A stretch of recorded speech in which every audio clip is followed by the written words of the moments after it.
تو حالات جو ہے بدلتے ہیں تو اس کے اندر بہت سارے پیچ و خم آتے ہیں، جو ظاہر ہے آپ مستقبل کو، آنے والے حالات کو اس طرح کی دوربین سے نہیں دیکھتے جس طرح کی دوربین سے ہم آنکھوں میں لگا کر ہم منظر دیکھتے ہیں، اس طرح ہم نہیں دیکھ سکتے۔ لیکن اطلاع جو تھی وہ کریڈیبل تھی۔ اسی پروگرام میں آج سے تقریباً 1 سال پہلے میں نے یہ بتانا شروع کیا تھا کہ یہ کنفرم اطلاع ہے کہ عمران حکومت کی چھٹی کرنے کا فیصلہ کر لیا گیا ہے، لیکن بیچ میں جو حالات آتے رہے ان کی وجہ سے جو اندازے تھے وہ پھر آگے کی طرف چلے جاتے رہے۔ مثال کے طور پر میں نے اکتوبر میں ایک پروگرام کیا تھا جس میں یہ کہا تھا کہ نومبر میں تبدیلی آنے کا امکان ہے، ورنہ پھر دسمبر میں یہ تبدیلی آ کر رہے گی۔ اس طرح کے الفاظ میں نے استعمال کیے تھے، لیکن تبدیلی نومبر میں تو نہیں آئی۔ دسمبر جو میرے حساب سے ڈیڈ لائن تھی اس میں بھی نہیں آئی، جنوری میں بھی نہیں آئی، فروری میں بھی نہیں آئی، مارچ میں کہیں جا کر یہ تبدیلی ہوتی ہوئی نظر آئی۔ یعنی دسمبر، جنوری، فروری 3 مہینے تو قطعی طور پر آگے کو چلے گئے، اندازوں کے برعکس آگے کو چلے گئے، اور پھر جا کر اپریل میں یہ معاملہ انجام کو پہنچا۔ گویا کہ یعنی ہم یہ کہہ سکتے ہیں کہ ہم نے 3 مہینوں کا اندازہ غلط لگایا۔ یہ اندازہ غلط لگانا اس لیے غلط نہیں ہوتا کہ جیسے آپ سڑک پر جا رہے ہیں اور آپ کا اندازہ ہے کہ آپ نے 2 منٹ میں وہاں تک پہنچ جانا ہے، لیکن اس 2 منٹ کے عرصے میں رستے میں ایک کتے نے سڑک کراس کی اور آپ نے ایک بریک لگائی، اور بریک لگانے کے نتیجے میں گاڑی ایک طرف کو ہو گئی اور یعنی ایک حادثہ ہوتے ہوتے رہ گیا، تو 5 منٹ تو آپ کے وہیں پر لگ گئے، یعنی وہ 2 منٹ تھے 7 منٹ میں بدل گئے۔ تو اس طرح نا غیر متوقع۔ اور پھر دوسری بات یہ ہے کہ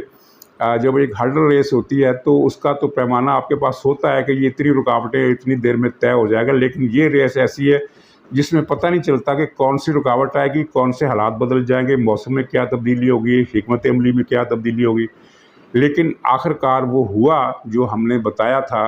کہ دسمبر میں یہ حکومت چینج ہو جائے گی، وہ چینج تو ہوئی لیکن اپریل میں جا کر چینج ہوئی۔ تو اسی طرح جو میں نے اب یہ خبر دے رہا ہوں یہ بھی مصدقہ ہے کہ 2 اس کے حصے ہیں۔ ایک تو یہ ہے کہ نواز شریف کے بغیر گزارا نہیں، نواز شریف کے بغیر چارہ نہیں۔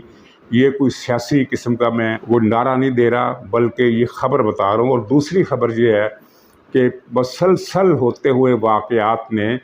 اداروں کے اندر عمران خان کے بارے میں رائے کو تبدیل کر کے رکھ دیا ہے۔ سر فہرست تو یہ اطلاع تھی جس کو عوامی سطح پر تو اتنا نوٹ نہیں کیا گیا، لیکن اداروں کی سطح پر نوٹ کیا گیا، کیونکہ ان کا کنسرن ہوتا ہے براہ راست معیشت سے۔ اداروں کے اندر یہ اطلاع نسبتاً جلدی پھیل گئی، ہمارے حساب سے تو اس میں بھی مہینے لگ گئے، لیکن عوام میں تو یہ اطلاع ابھی تک صحیح طریقے سے نہیں پھیلی جس طرح اداروں میں پھیل گئی۔ یہ پہنچ گئی کہ موجودہ جو معیشت کا بحران ہے، جو سرج ہے ایک نازک صورتحال کا، یہ اس لیے پیدا ہوا کہ عمران خان نے جب یہ دیکھا کہ اس کی حکومت جا رہی ہے تو اس نے IMF سے کیے گئے اپنے ہی معاہدے کو سبوتاژ کر دیا۔ اس کی رسید خود IMF نے دی، لیکن پھر بھی بہت سارے لوگوں کو، اکثریت کو یہ بات سمجھتے ہوئے دیر لگی، اور اب اس بات پر کلیئرٹی ہو گئی ہے کہ موجودہ جو بحران ہے، جو پچھلے 5-6 مہینوں سے اچانک مہنگائی میں دگنا اضافہ ہو گیا اور ڈالر کی قیمت اوپر چلی گئی اور روزمرہ اشیاء کی قیمتوں میں بھی اضافہ ہو گیا، زر مبادلہ کے ذخائر کم ہونے لگے، باہر سے قرضے ملنے کی جو سہولت تھی وہ بھی متاثر ہوئی، جو کہ اب اگرچہ بحال ہو چکی ہے، لیکن یہ ساری چیزیں اس لیے ہوئی کہ عمران خان نے جان بوجھ کر اس معاہدے کو سبوتاژ کیا، اسے تباہ کر دیا۔ اور بھی بہت سارے واقعات ہوئے، عمران خان کی ہر تقریر کو نوٹ کیا گیا، اس کی ہر دھمکی کو نوٹ کیا گیا، لیکن سب سے زیادہ تباہ کن جو بات ثابت ہوئی ہے وہ یہ تھی فارن کانسپیریسی، بلکہ امریکن کانسپیریسی، امریکی سازش، میر جعفر میر صادق، اور اندرونی غدار اور بیرونی غدار اور جانور اور نیوٹرل کی تکرار۔ یہ بات عمران خان کے لیے خود کش حملہ ثابت ہوئی، اس لیے کہ عمران خان کی قوت کا سرچشمہ عوام نہیں تھے۔ عمران خان کی قوت کا سرچشمہ وہ لوگ تھے جن پر عمران کو ناز بھی تھا اور جن کا وہ ہر جلسے میں ذکر کرتا تھا۔ اس نے تقریر میں یہاں تک کہہ دیا کہ تمہارے بیوی بچے تو میرے جلسے میں آتے، اب نہیں آتے۔ اس کی وجہ کیا ہے؟ اس کی وجہ یہ ہے کہ جب یہ ساری چیزیں ایک تواتر کے ساتھ پھیلی اور جب یہ آڈیو لیک ہوئی تو پھر تو وہ حق الیقین والا مسئلہ جس کو انگریزی میں ڈیڈ شور کہتے ہیں، تو وہ مرحلہ آ گیا کہ لوگوں نے دیکھ لیا کہ یہ تو کوئی سائفر والا چکر ہی نہیں تھا، یہ کوئی امریکی سفیر کا حکم نامہ تھا ہی نہیں، امریکی سفیر کا کوئی آرڈر فارم تھا ہی نہیں، امریکی سفیر کے اپنے ہاتھ کا لکھا ہوا مراسلہ تو تھا ہی نہیں، یہ ایک مسودہ تھا جو امریکہ میں پاکستان کے سفیر نے امریکی عہدیدار سے ملاقات کے حوالے سے اس کا جو احوال لکھا کہ اس نے یہ کہا اور میں نے یہ کہا، یہ تو وہ تھا، اور اس میں ایسی کوئی بات بھی شامل نہیں تھی۔ تو پھر جب یہ آڈیو لیک ہوئی کہ اس کو اس طرح سے کھیلنا ہے اور شاہ محمود قریشی تم نے یوں کرنا اور منٹس ہم نے اپنی مرضی سے رد و بدل کرنا ہے، یہ چیزیں جب سامنے آئیں تو پھر جو رہی صحیح کسر تھی، جو رہی صحیح بیس تھی، وہ بھی ختم ہو گئی۔ اب ایک بات یقین سے آپ کہہ سکتے ہیں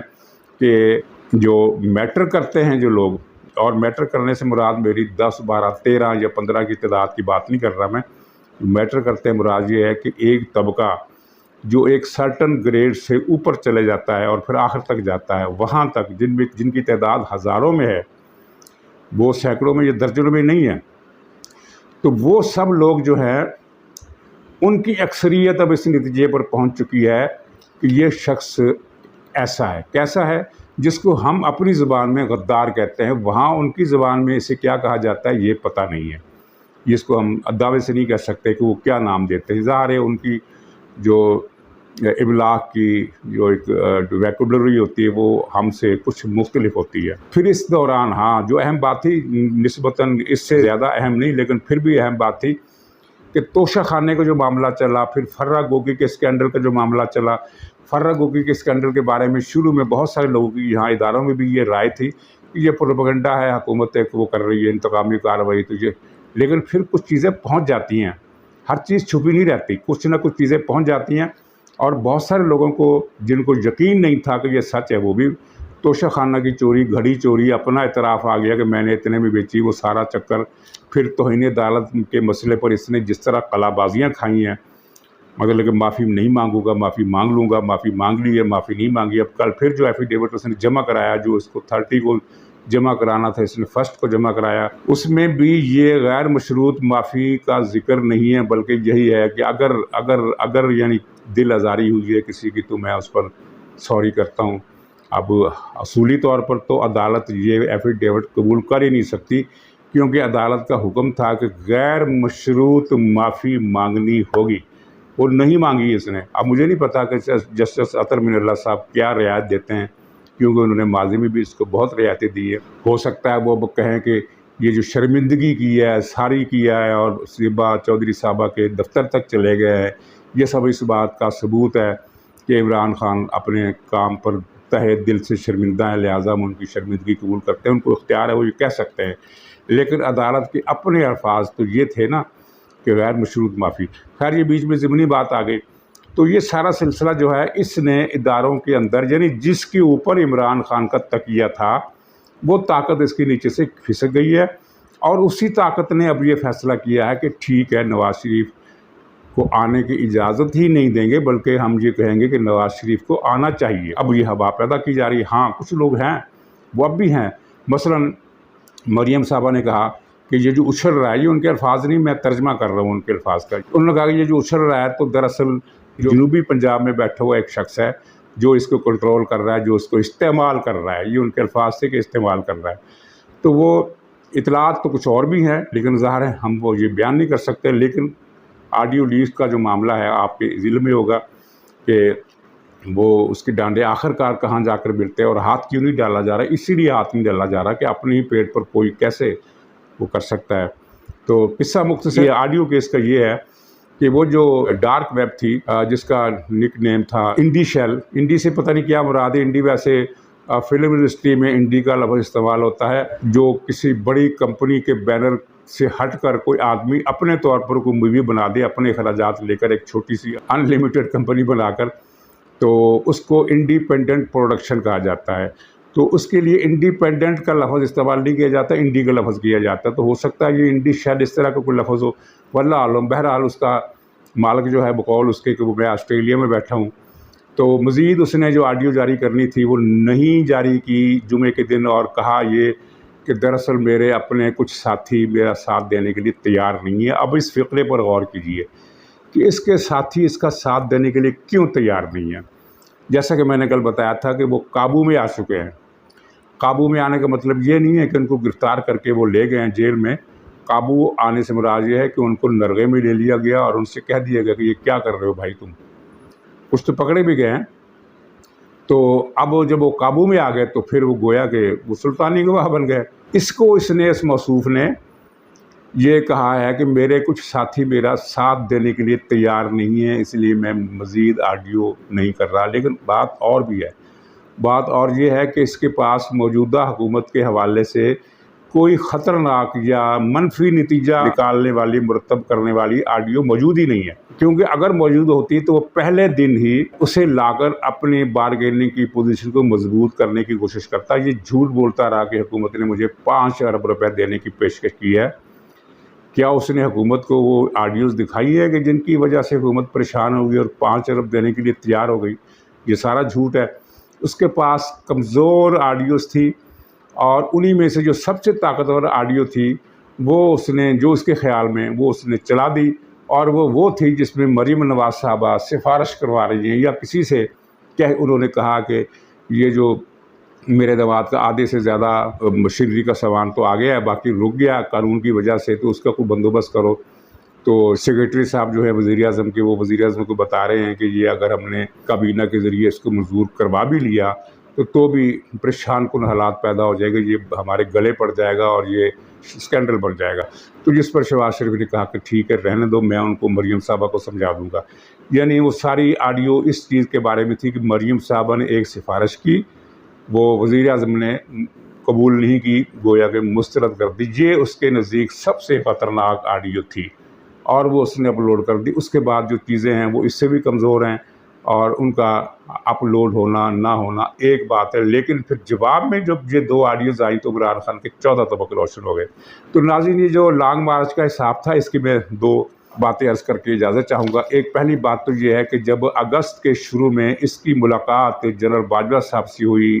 ایوان صدر میں، جس کی خبریں لیک ہوئی کہیں ستمبر کے آخر میں جا کر، ستمبر کے وسط میں یا آخر میں جا کر، اور ایک گل بچ گیا کہ تازہ ترین ملاقات ہوئی ہے۔ تازہ ترین نہیں، وہ اگست کے شروع میں ملاقات ہوئی تھی۔ اس ملاقات میں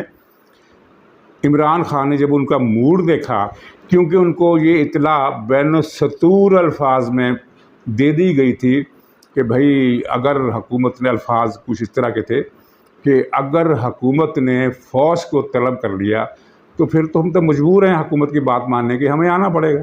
یہ ایک بڑا کلیئر کٹ میسج تھا عمران خان کے پاؤں تلے سے زمین تو اسی وقت ہی نکل گئی تھی۔ اس کے بعد